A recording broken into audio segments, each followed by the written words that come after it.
Il s'appelait Julien. Avant, il était simplement un père.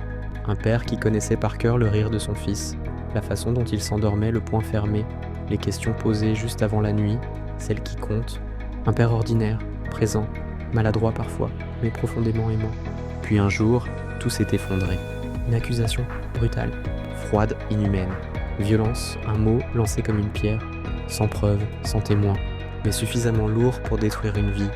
En quelques heures, Julien est devenu un danger, un homme à écarter, un père qu'on devait éloigner par précaution.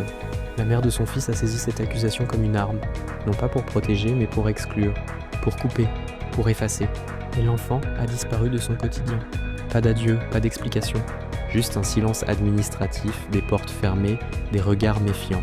Julien est passé du statut de père à celui d'accusé, avant même d'être jugé. Les jours sont devenus lourds, les nuits interminables. Le manque avait une odeur, une voix, un visage. Chaque jouet abandonné chez lui devenait une preuve de ce qu'on lui volait. L'injustice n'était pas seulement judiciaire, elle était humaine. On ne lui demandait plus s'il aimait son fils, on lui demandait de se défendre, de prouver qu'il n'était pas le monstre qu'on décrivait, de survivre à la honte d'un mensonge. Mais Julien n'a pas cédé. Il aurait pu sombrer, se taire, disparaître comme on l'y poussait.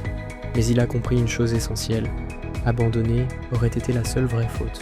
Alors il s'est battu, pas dans la colère, pas dans la vengeance, mais dans la constance. Il a rassemblé des preuves. Il a supporté les lenteurs, les humiliations, les rendez-vous où son rôle de père semblait secondaire. Il a appris à parler calmement quand tout criait en lui. Il écrivait à son fils, même sans savoir s'il lirait un jour ses lettres. Il se levait chaque matin avec un seul objectif, être prêt le jour où son enfant le retrouverait. La résilience n'a pas été héroïque, elle a été quotidienne, tenir, encore, toujours, et le temps a fini par faire ce que la vérité fait toujours, fissurer le mensonge. Les accusations se sont vidées de leur substance. Les incohérences sont apparues, les preuves ont parlé, lentement, trop lentement, mais elles ont parlé. Julien n'a pas gagné immédiatement. Il a d'abord récupéré un droit de visite, puis une présence, puis une place. Et le jour où son fils est revenu dans ses bras, il n'y a pas eu de discours, pas de triomphe, juste un enfant qui s'est accroché à lui comme s'il avait toujours su. L'injustice avait laissé des cicatrices, mais l'amour était resté intact. Julien n'a jamais cessé d'être un père. On a seulement essayé de l'en empêcher.